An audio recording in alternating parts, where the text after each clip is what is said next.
This is Mystic Productions. We are conducting an interview with a veteran for Women's History Month. Hello, my name is Leah.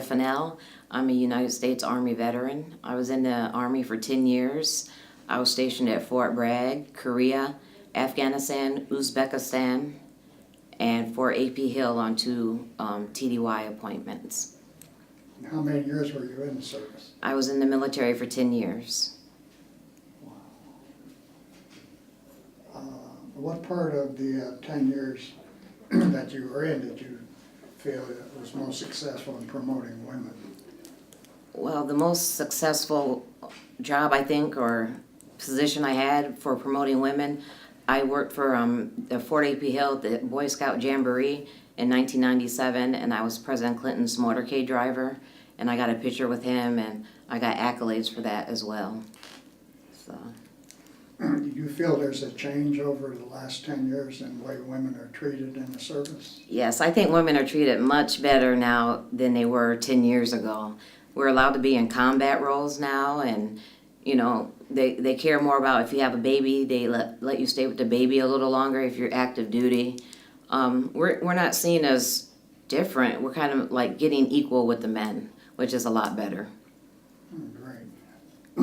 Can you tell us what happened after 10 years of service? After I returned back from Afghanistan, my husband had divorced me. He had cheated on me while I was down in Afghanistan, so I didn't come back to a family welcome. I came back to divorce papers. So I started drinking. I had really started drinking in Afghanistan because I worked for the embassy, so we were allowed to drink alcohol over there.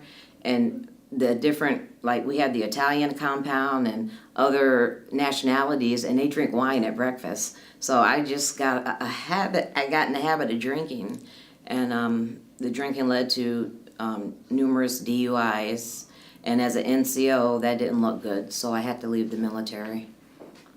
After leaving the military, after 10 years, I wound up homeless for 3 years, from 2006 to about 2008. 2009. I lived on the streets. I did things to get money that weren't really reputable. I do have a daughter that I don't know who the father is because I was working as, working the streets trying to get money for alcohol and drugs. I got hooked on meth. So my father got me in a program here at the VA from Myrtle Beach. And I came here in 2008 to the Ralph H. Johnson, where I now work as a claims assistant for fee basis. I came through the SATC program, which is for substance abuse users. I've been clean for 8 years, since January 22nd. It's really hard, being a female veteran here because they really don't have a lot of resources for us. When I was pregnant, they didn't really know what to do with me, so they had to send me out to MUSC. And now, because of me starting the line or the trend, I guess you can say, when I had my baby, they didn't pay for the babies at the hospital. Now they pay 7 days for the baby. So the baby gets to stay for free 7 days, and you don't have to pay when you have the baby. So I kind of kick-started that. I was also the first female homeless veteran at 180 Place, which was formerly Crisis Ministries. I was in that women's shelter and way in the back on the other side of where the Williams general population was. And that was quite a experience as well, but I went from there and I started getting my own things. I got off the street and started trying to help and give back give back to the women that are addicted to drugs and or in jail or prostituting, whatever. I go up to Leeds Avenue and I volunteer and talk to the ladies. That's fantastic. What do you think the VA could do to better serve our combat veterans and women in service in general? In general, it would be awesome if we could have like what is it? The gynecologist. We don't have that here. What is that called? Gynecologist. Yeah, gynecologist. We don't have that here, and they keep having male doctors do everything for the females, but I would feel more comfortable with a female because of the experience I had in Afghanistan. I'm kind of leery of men sometimes. I lived in safe houses. My story is not like everyone else. I lived in safe houses in Afghanistan, so I moved around like 7 times in 9 months, and I was almost attacked all the time by the men.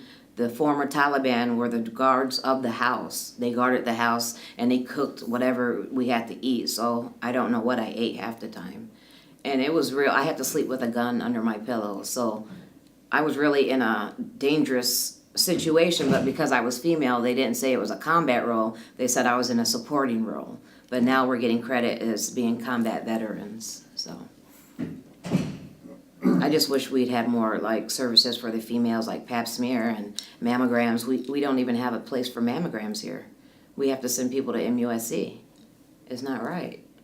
No, that's true. If guys need a prostate check, they get it done here. It's not right.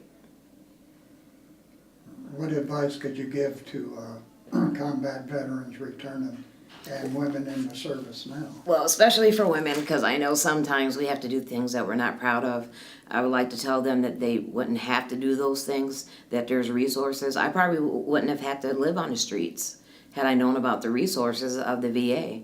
I came here not service-connected. I'm service-connected now for my disabilities, which PTSD is the worst one that I have. I have 3 children. I don't have my children, but they're implementing processes for the women veterans that are homeless to have their children with them. So I think that that's a great thing. I don't know.